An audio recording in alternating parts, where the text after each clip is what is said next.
കേരളത്തിന്റെ തനത് ആയോധനകലയാണ് കളരിപ്പയറ്റ്. ഈ ലോകത്ത് ആദ്യമായി നിയമങ്ങളാൽ ചിട്ടപ്പെടുത്തിയ ആയോധന മുറ കളരിപ്പയറ്റാണ്. അതുകൊണ്ട് തന്നെ കളരിപ്പയറ്റിനെ എല്ലാ ആയോധനകലകളുടെയും മാതാവ് എന്ന് വിളിക്കുന്നു. കളരിപ്പയറ്റിൽ നിന്നാണ് മറ്റെല്ലാ മാർഷ്യൽ ആർട്ടുകളും രൂപപ്പെട്ടത്. ബോധിധർമ്മൻ കളരിപ്പയറ്റിനെ ചൈനയിലെത്തിച്ചു. പിന്നീടത് ഷാവോലിൻ എന്ന ആയോധന കലയായി അറിയപ്പെട്ടു. കേരളത്തിലും തമിഴ്നാടിന്റെ ചില ഭാഗങ്ങളിലും ഈ പുരാതനമായ ആയോധന മുറ അഭ്യസിച്ചു വരുന്നു. കളരിപ്പയറ്റ് പൂർണ്ണമായ ആയോധനകലയാണ്. അതായത് അത് വെറും ആത്മരക്ഷോപായം എന്നതിലുപരി ജീവിത രീതിയാണ്.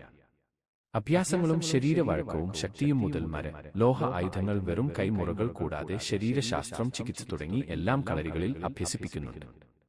തെയ്യം, പൂരക്കളി, മറുത്തുകളി, കഥകളി, കോൽകളി, വേലകളി, തച്ചോളികളി തുടങ്ങിയ കേരളത്തിലെ പല പരമ്പരാഗത കലാരൂപങ്ങളും കളരിപ്പയറ്റിൽ നിന്ന് പലതും കടം കൊണ്ടിട്ടുണ്ട്. കഥകളിയിൽ കലാകാരന്റെ ശരീരത്തിന് മെയ്വഴക്കം വരുത്തുന്ന സമ്പ്രദായം കളരിപ്പയറ്റിന്റെ സഹായത്തോടെയാണ്.